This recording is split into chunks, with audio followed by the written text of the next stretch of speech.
അസ്സലാമു അലൈക്കും വറഹ്മത്തുള്ളാഹി വബറകാതുഹു. പ്രിയമുള്ള സഹോദരങ്ങളെ, കേരളത്തിൽ ഏറ്റവും കൂടുതൽ വിറ്റ് പോകുന്ന ഒരു ചരക്കാണ് ഈ കറാമത്ത്. കറാമത്തിന്റെ പേരും പറഞ്ഞിട്ടാണല്ലോ പല മുസ്ലിയാക്കന്മാരും ഊര് തിണ്ടുന്നത്. കാഫില മുസ്ലിയാര് വീട് വീടാന്തരം കയറിയിട്ട് കറാമത്തുണ്ടോ, സിയമ്മനെ കണ്ടവരുണ്ടോ എന്ന് ചോദിച്ച് നടക്കുകയാണ്. കറാമത്ത് പറഞ്ഞ് അവസാനം ഏതുവരെ എത്തി? ലോകം നിയന്ത്രിക്കുന്നത് സിയം മടവൂരാണ് എന്ന് വരെ ഈ ചങ്ങാതിമാര് പ്രചരിപ്പിച്ചു. ഇതാണ് അവസ്ഥ. ഞാനിത് പറയുമ്പോ കറാമത്തില്ലാന്നോ മോചിതത്തില്ലാന്നൊന്നല്ല എൻ്റെ അർത്ഥം. അതൊക്കെ പക്ഷെ ഇത് രണ്ടും അങ്ങനെ പകർച്ചവ്യാധിയല്ല. ഒരാളെ കറാമത്ത് അങ്ങോട്ട് ഇങ്ങനെ പകർന്നു കൊടുക്കുക, അത് ഇങ്ങനെ കച്ചവടം ചെയ്യുക, അങ്ങനെ കൈമാറി കൊടുക്കുന്ന പാരമ്പര്യമായി കിട്ടുന്ന ഒരു സാധനമല്ല മോചിതത്ത് എന്ന് പറയും കറാമത്ത് എന്ന് പറഞ്ഞതും. സത്യവിശ്വാസികളെ സംബന്ധിച്ച് ആരാണ് ഔലിയാക്കൾ? ഖുർആൻ വ്യക്തമായി പഠിപ്പിച്ചിട്ടുണ്ട്. തഖ്വയുണ്ടോ, കൃത്യമായി അള്ളാഹിനെ സൂക്ഷിച്ച് ജീവിക്കുന്നവരാണ്, അവരൊക്കെ ഔലിയാക്കന്മാർ തന്നെയാണ്. പക്ഷെ സമസ്ത പഠിപ്പിക്കുന്ന ഔലിയാക്കന്മാർ എന്ന് പറഞ്ഞാൽ കുളിക്കാത്ത നനക്കാത്ത, പേരില്ല ഊരില്ല, എത്ര ബീവിമാരാണ്, എത്ര സിദ്ധന്മാരാണ്, എത്ര ഭാവന്മാരാണ്, എത്ര മുസ്ലിയാക്കന്മാരും എത്ര തങ്ങന്മാരാണ്. അവരുടെ പേരിൽ ജാറങ്ങളൊക്കെ ഉണ്ടാക്കിയിട്ട് കറാമത്തുള്ള പുസ്തകങ്ങളൊക്കെ എഴുതി ഉണ്ടാക്കിയിട്ട് ഇങ്ങനെ വിപണിയിൽ വിറ്റ് പോവുകയാണ്. കാരണം മുതൽ മുടക്കില്ലാത്ത നല്ല സാധനമാണ് ഈ കറാമത്ത് എന്നുള്ളത്. ഒരാൾക്ക് കറാമത്ത് ഉണ്ടെന്നിരിക്കട്ടെ, അതിങ്ങനെ പബ്ലിസിറ്റി ചെയ്യാനോ അങ്ങ് തൂക്കി വെക്കാനോ പറ്റൂല. അപ്പോൾ അതുകൊണ്ട് കറാമത്ത് വെച്ചിട്ടല്ല ചോദിക്കേണ്ടത്. ഒരാൾ കറാമത്ത് എന്ന് പറഞ്ഞാൽ ആ കറാമത്തുള്ള ആളെടുത്ത് പോയിട്ട് പ്രാർത്ഥിക്കാൻ പാടുണ്ടോ? ഇല്ല. അള്ളാഹു ആദരിച്ചവർക്ക് കറാമത്ത് കൊടുത്തേക്കാം. മോചിതത്ത് പ്രവാചകന്മാർക്കുണ്ട്. ഇതൊക്കെ അള്ളാഹുവിന്റെ കഴിവാണ്. അവരുദ്ദേശിക്കുന്ന രൂപത്തിൽ കറാമത്ത് എടുത്ത് ഉപയോഗിക്കാനും മോചിതത്ത് എടുത്ത് ഉപയോഗിക്കാനും അവർക്ക് ആകില്ല. അതല്ലാത്ത ഒരുപാട് ഘട്ടങ്ങൾ ഔലിയാക്കന്മാരാണെങ്കിൽ പോലും അവർക്ക് അവർ സ്വയം നിയന്ത്രിക്കാൻ പറ്റാത്ത രൂപത്തിൽ അവരുടെ കാര്യത്തിൽ ഇടപെടാൻ പറ്റാത്ത ഒരുപാട് സംഭവങ്ങളുണ്ട്. ഖുലഫാ റാഷിദീങ്ങളിൽ 3 പേരും ശത്രുക്കളെ കൊല ചെയ്യപ്പെട്ടതാ. അവരും ഔലിയാക്കന്മാർ തന്നെ ആയിരുന്നു. അപ്പൊ ഇതൊക്കെ നമ്മൾ കൃത്യമായിട്ട് കാര്യങ്ങൾ എന്താണ് കറാമത്ത്, എന്താണ് മുഅ്ജിസത്ത് എന്നൊക്കെ കൃത്യമായിട്ട് അത് പഠിച്ചു മനസ്സിലാക്കണം. കറാമത്ത് ഒരാളിലുണ്ട് എന്ന് പറഞ്ഞ ആളോടല്ല പോയി പ്രാർത്ഥിക്കുക. അങ്ങനെ ഒരു പ്രാർത്ഥന ഇസ്ലാം പഠിപ്പിച്ചിട്ടില്ല. ഞാൻ നേരത്തെ സൂചിപ്പിച്ച പോലെ അള്ളാഹു ആദരിച്ചു കൊടുക്കുന്നതാണ് കറാമത്ത്. അങ്ങനെ ഒരാൾക്ക് കറാമത്ത് കിട്ടിയെന്ന് പറഞ്ഞാൽ എനിക്ക് കറാമത്ത് കിട്ടിയെന്നും അതിങ്ങനെ പബ്ലിസിറ്റി ചെയ്തിട്ട് അതിങ്ങനെ പകർച്ചവ്യാധി പോലെ ഇങ്ങനെ പാരമ്പര്യമായി കൈമാറി കൊടുക്കുന്ന സാധനമല്ല ഈ കറാമത്ത് എന്നുള്ളത്. മോചിതത്വം അങ്ങനെ തന്നെയാണ്. പ്രവാചകന്മാർക്ക് ഉദ്ദേശിക്കുന്ന സമയത്ത് മുഴുവൻ മോചിതത്വം ഉപയോഗിക്കാൻ കഴിയില്ല. ആ ഘട്ടത്തിൽ അള്ളാഹു ഇടപെടുന്നു. ഇപ്പൊ ശത്രുക്കളെ വിശ്വസിക്കാൻ വേണ്ടി, പിന്നെ ദീനിന്റെ നിലനിൽപ്പിന് വേണ്ടിയും ഒക്കെ ശത്രുക്കൾക്ക് ആവശ്യപ്പെടും. ഇന്നത് ചെയ്യണം എന്നൊക്കെ പറഞ്ഞ് കാണിച്ചെന്നാൽ ഞങ്ങൾ വിശ്വസിക്കാം എന്നൊക്കെ പറയുന്ന സമയത്ത് പ്രവാചകന്മാരെ പല മോചിതത്തുകളും കാണിച്ചു കൊടുത്തിട്ടുണ്ട്. അല്ലാത്ത ഘട്ടത്തിലൊക്കെ ശത്രുക്കൾ ചോദിക്കുന്ന ഘട്ടത്തിൽ ഞാൻ ഒരു മനുഷ്യനായ പ്രവാചകനല്ലയോ റസൂലല്ലയോ എന്ന് ചോദിച്ച രംഗം പരിശുദ്ധ ഖുർആൻ പഠിപ്പിച്ചിട്ടുണ്ട്. കാരണം എപ്പോഴും ഇവർക്ക് തന്നെ സ്വമേധയാ കറാമത്താണെങ്കിലും മോചിതത്താണെങ്കിലും എടുത്ത് ഉപയോഗിക്കാൻ അവർക്ക് ആകില്ല. നോക്ക് നിങ്ങൾ, പ്രവാചകന്റെ സന്നിധിയിൽ നിന്ന് 2 സഹാബത്ത് നടന്നു പോകുമ്പോൾ ഒരു വെളിച്ചം അവരുടെ മുന്നിലൂടെ സഞ്ചരിച്ചു. 2 സഹാബത്ത് 2 വഴിയിലേക്ക് മാറിയപ്പോൾ വെളിച്ചം 2ആയി മാറി. ഇമാം ബുഖാരി റഹ്മത്തുള്ളാഹി അലൈഹി രേഖപ്പെടുത്തുന്നുണ്ട്. എന്ന് വെച്ചിട്ട് പിറ്റേ ദിവസം നിങ്ങളുടെ മുന്നിൽ വെളിച്ചം ഉണ്ടായിരുന്നില്ലേ, ആ വെളിച്ചം ഞങ്ങൾക്ക് തരണേ എന്ന് പറഞ്ഞിട്ട് അവരോട് പോയി പ്രാർത്ഥിക്കാൻ പാടുണ്ടോ? അങ്ങനെ പ്രാർത്ഥിക്കാൻ പാടില്ല. അപ്പൊ കൃത്യമായിട്ട് കാര്യങ്ങൾ പഠിച്ചു മനസ്സിലാക്കുക. നോക്ക് നിങ്ങൾ, ഇപ്പോ ഞാൻ നിങ്ങൾക്കൊരു വീഡിയോ കാണിച്ചു തരാം. ആ വീഡിയോയിൽ കൃത്യമായിട്ട് ബഷീർ സഖാഫി കൃത്യമായി തൗഹീദ് പറയാണ്. വഹാബിയുടെ ആശയം എന്ന് അവര് പറയാ. ഇങ്ങനെയുള്ള കാര്യങ്ങളൊക്കെ നമ്മൾ പറഞ്ഞാലേ പുത്തംവാദിയായി വഹാബിയുടെ ആശയാണ് ഈ പറയുന്നത് എന്ന് പറയും. ഇപ്പൊ ഇവരുടെ ഈ പറഞ്ഞ അനുസരിച്ച് ബഷീർ സഖാഫി ശരിക്കും മുജാഹിദ് ആയിട്ടുണ്ട്, വഹാബി ആയിട്ടുണ്ട്, പുത്തംവാദി ആയിട്ടുണ്ട്. കാരണം എങ്ങനെയാണ് കറാമത്ത്, എന്താണ് കറാമത്ത്, ആ കറാമത്തുള്ള ആളോട് ദുആ ചെയ്യാൻ പാടുണ്ടോ, പ്രാർത്ഥിക്കാൻ പാടുണ്ടോ എന്നൊക്കെ കൃത്യമായിട്ട് ബഷീർ സഖാഫി വിശദീകരിക്കുന്നുണ്ട്. നിങ്ങൾ ആ വീഡിയോ ഒന്ന് കണ്ടു നോക്കുക. എന്നിട്ട് ബാക്കിയുള്ള കാര്യങ്ങൾ നമ്മൾ അതുമായി ബന്ധപ്പെട്ട് നമുക്ക് സംസാരിക്കാം. സക്കരിയ നബി അലൈഹിസ്സലാം കുല്ലമാ ദഖല അലൈഹാ സക്കരിയൽ മിഹ്റാബ വജദ ഇൻദഹാ റിസ്ഖാ. മറിയം ബീവിയുടെ ബൈത്തുൽ മുഖദ്ദസിലെ ഒരു പ്രാർത്ഥനാ മണ്ഡപം, ഒരു ഉയരത്തിലൊരു പ്രാർത്ഥനാ മണ്ഡപം, ആരാധനാ മണ്ഡപം സക്കരിയ നബി അലൈഹിസ്സലാം മറിയം ബീവിക്ക് വെച്ചു കൊടുത്തു. അങ്ങോട്ട് സക്കരിയ നബി അലൈഹിസ്സലാം മാത്രമേ കയറി ചെല്ലുകയുള്ളൂ. അങ്ങനെ കേറി ചെല്ലുമ്പോ അവിടെ ഭക്ഷണം കാണുകയാണ് ആ റൂമില്. മറ്റാർക്കും അങ്ങോട്ട് കയറാൻ കഴിയൂല. അതിന് ആ സീസണിൽ ഇല്ലാത്ത പഴങ്ങൾ. ശുദ്ധ ഖുർആൻ പറഞ്ഞതല്ലേ, നമുക്ക് അറിയുന്നതല്ലേ. ഖാലയാ മറിയമു അന്നാ ലകി ഹാദാ, മറിയം എവിടെ നിന്നാണ് നിനക്കിത് കിട്ടിയത്? ഖാലതു ഹുവ മിൻ ഇൻദില്ലാഹ്, ഇത് അല്ലാഹുവിന്റെ അടുത്തുനിന്ന് കിട്ടിയതാ. ഇത് തമിഴ്നാട്ടിൽ കൊടുന്നൊന്നുമല്ല, ഇത് അള്ളാന്റെ അടുത്തുനിന്ന് കിട്ടിയതാ.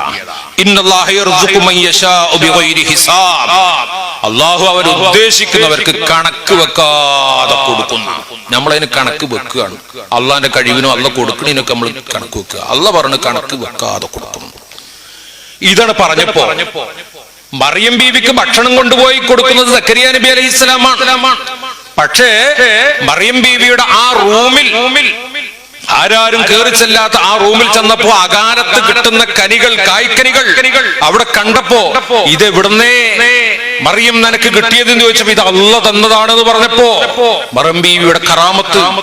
സക്കരിയ നബി അലൈഹി ഇസ്ലാമിനെന്ന് കുട്ടികളുണ്ടായിട്ടുള്ള പ്രായം കുറയായിട്ടുണ്ട്.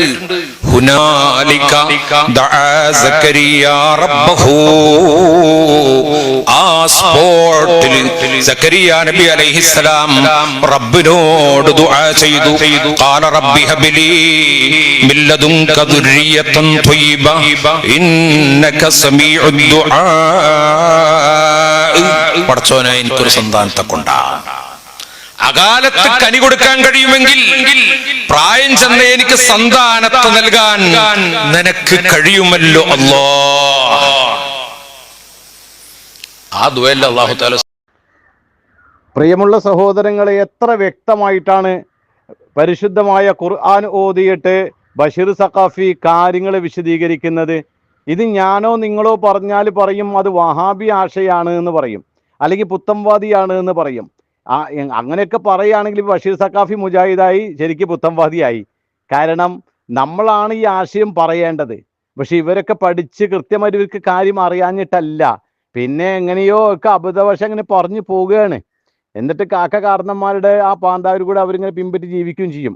അദ്ദേഹം ഇപ്പം ഇത് പറഞ്ഞത് യാഥാർത്ഥ്യമാണ്. അത് നമ്മൾ അത് പറയുമ്പോൾ നമ്മൾ അംഗീകരിക്കണമല്ലോ. കൃത്യമായിട്ട് കാര്യം അദ്ദേഹം സൂറത്ത് ആൽ-ഇംറാൻ ഓതിയിട്ട് അദ്ദേഹം വിശദീകരിക്കുന്നത് ഫതഖബ്ബലഹാ റബ്ബുഹാ ബിഖബൂലിൻ ഹസനിൻ വഅംബതഹാ നബാതൻ ഹസന വകഫലഹാ സകരിയ്യ കുല്ലമാ ദഖല അലൈഹാ സകരിയ്യ المحراب وجد عندها رزقا قال يا مريم أنى لك هذا قالت هو من عند الله إن الله يرزق من يشاء بغير حساب. അതായത് സക്കരിയ നബി അദ്ദേഹത്തിനാണ് മറിയം ബീവിയുടെ ഉത്തരവാദിത്വം ഏൽപ്പിച്ചു കൊടുത്തത്. അങ്ങനെ പള്ളിയിലാണ് വളർന്നത്. അവിടെ പ്രാർത്ഥനാ മണ്ഡപം, നേരത്തെ നമ്മൾ ബഷീർ സഖാഫി പറഞ്ഞതുപോലെ തന്നെ പ്രാർത്ഥനാ മണ്ഡപത്തിൽ ഒരിക്കൽ സക്കരിയ നബി കടന്നു ചെല്ലുകയാണ്. അങ്ങനെ കടന്നു ചെല്ലുന്ന സമയത്ത് ആ കാലഘട്ടത്തിൽ കിട്ടാത്ത പഴവർഗ്ഗങ്ങൾ ഇതൊക്കെ കണ്ടപ്പോൾ വളരെ അത്ഭുതമായി. അപ്പോൾ ചോദിക്കുകയാണ് സക്കരിയ ബി ചോദിക്കുകയാണ് മറിയം ബീവിയോട്. മറിയം ബീവി എന്നൊക്കെ പറഞ്ഞാൽ ഖുർആൻ പറഞ്ഞ ബീവിയാണ്, ഖുർആൻ പഠിപ്പിച്ച കറാമത്താണ്. പക്ഷേ ഇന്നത്തെ ഇവർ സമസ്തക്കാർ പഠിപ്പിക്കുന്ന ബീവി എന്ന് പറഞ്ഞാൽ പുഴയിൽ കൂടെ ഒലിച്ചു വന്നത്, ചാലിൽ കൂടെ ഒലിച്ചു വന്നത്, കനാലിൽ കൂടെ ഒലിച്ചു വന്നത്, ഊരറിയില്ല, പേരറിയില്ല, മുസ്ലിം ആണെന്ന് അറിയില്ല, കെട്ടിപ്പൊക്ക, പിന്നെ ചന്ദനത്തിരി, നിലവിളക്ക്, മുല്ലപ്പൂവും വെച്ചിട്ട് ഇങ്ങോട്ട് തരണേ എന്ന് പ്രാർത്ഥിക്കുകയാണ്. പക്ഷെ സക്കരിയ നബി പിന്നെ ഈ പഴവർഗ്ഗങ്ങളൊക്കെ കണ്ടപ്പോൾ മറിയം ബീവിയോട് ചോദിക്കുകയാണ്, അന്നാ ലക്കി ഹാദ, മറിയമേ ഇതൊക്കെ എവിടെന്നാ കിട്ടിയത് എന്ന് ചോദിക്കുകയാണ്. അപ്പോൾ മഹദി പറഞ്ഞു ഖാലത്ത് ഹുവ മിൻ ഇൻദില്ലാഹ്, ഇത് അള്ളാഹുവിൽ നിന്നാണ്, അള്ളാഹ് തന്നതാണ് എന്ന് പറഞ്ഞു. ആ സമയത്ത് ഇതിപ്പോൾ സമസ്തക്കാർക്കാണെന്ന് ഇങ്ങനെ അനുഭവം നോക്കുക. ഇവരെ കുളിക്കാത്ത ഔലിയാക്കന്മാർക്ക്, നനക്കാത്ത ഔലിയാക്കന്മാർക്കാണ് ഈ പഴവർഗ്ഗങ്ങൾ കിട്ടുന്നത് വെച്ചാൽ എന്താ ചെയ്യുക? പിന്നെ പോണവരൊക്കെ ഔലിയാക്കന്മാരെ എടുത്തു പോയിട്ട് ഇങ്ങോട്ട് ചോദിക്കുകയാണ്, ഇങ്ങോട്ട് തരണേ, ഞങ്ങളുടെ രോഗം മാറണേ, ഞങ്ങൾക്ക് കുട്ടി വേണേ, ഞങ്ങൾക്ക് പ്രശ്നങ്ങൾ മാറണേ, പ്രയാസം മാറണേ, കച്ചവടത്തിൽ ബർക്കത്ത് കിട്ടണേ എന്ന് പറഞ്ഞാൽ അവിടെ നിന്ന് ഇങ്ങോട്ട് ചോദിക്കുക ചെയ്യാം. അള്ളാഹുവിൻ്റെ പ്രവാചകൻ സക്കരിയ നബി ചോദിച്ചു ഇത് എവിടുന്നാ കിട്ടിയത്? അപ്പോൾ പറഞ്ഞു അള്ളാഹ് തന്നതാണ്. ആ ഘട്ടത്തിൽ മഹാനായ സക്കരിയ നബി ഈ സമസ്തക്കാരല്ല, സമസ്തക്കാരനാണെങ്കിൽ സക്കരിയ നബി ആരോടാ ചോദിക്കേണ്ടത്? മറിയം ബീവിയോട് പ്രാർത്ഥിക്കണം. കാരണം കറാമത്ത് കാണിച്ച ബീവിയാണ്, ഖുർആൻ പറഞ്ഞ ബീവിയാണ്. പക്ഷേ സക്കരിയ നബിക്ക് മനസ്സിലായി റബ്ബ് കൊടുത്തതാണ്. അപ്പോൾ സക്കരിയ നബിക്ക് ഇവരുടെ ഭാഷയിൽ കൃത്യമായി വഹാബിയാണ്, സമസ്തക്കാരനല്ല. അങ്ങനെ മറിയം ബീവിയോട് പ്രാർത്ഥിക്കണ്ടേ? ഉടൻ തന്നെ പ്രാർത്ഥന ഹുനാലിക ദഅ സകരിയ്യ റബ്ബ ഖാല റബ്ബി ഹബ് ലീ മിൻ ലദുൻക ദുർരിയതൻ ത്വയ്യിബ ഇന്നക സമീഉദ് ദുആ. കണ്ടോ, റബ്ബിനോട് ദുആ ചെയ്യാണ്. മക്കളില്ല, ഒരുപാട് പ്രായമായി. സൂറത്ത് മറിയമിന്റെ തുടക്കത്തിൽ തന്നെ പറയുന്നുണ്ട്. കാരണം എല്ലുകളൊക്കെ വളഞ്ഞു പോയി, തലമുടിയെല്ലാം പിന്നെ തിളങ്ങുന്നു, നിരച്ച് തിളങ്ങുന്നു.